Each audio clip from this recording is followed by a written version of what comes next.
right, let's do this proof. So suppose you have this picture. Pretend like you don't have these markings on there right now.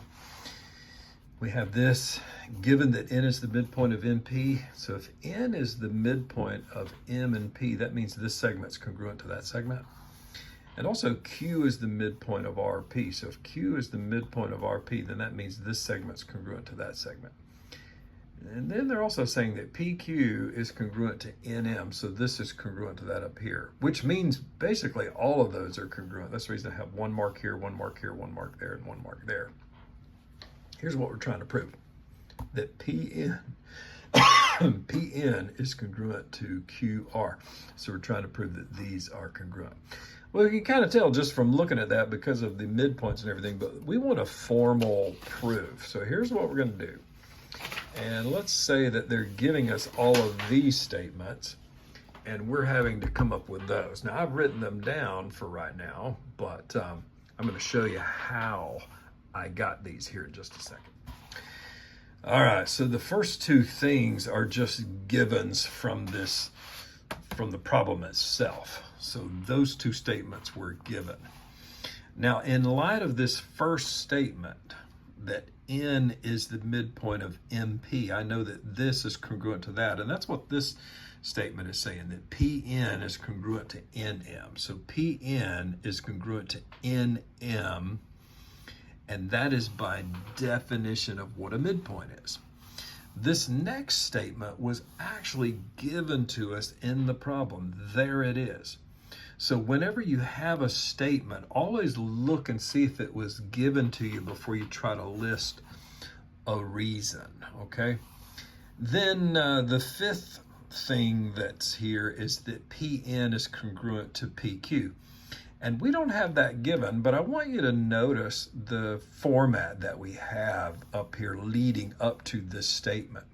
So we have PN here and PQ there, and I notice there's a PN here and a PQ there. So how does this relate?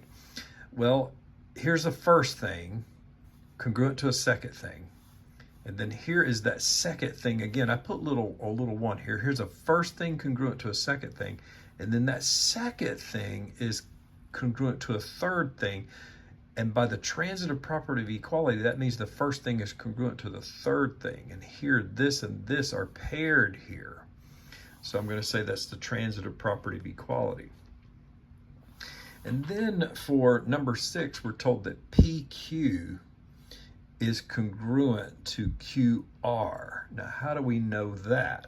Well, if you look at the drawing here, PQ is congruent to QR. We know that because they told us that Q was the midpoint of that.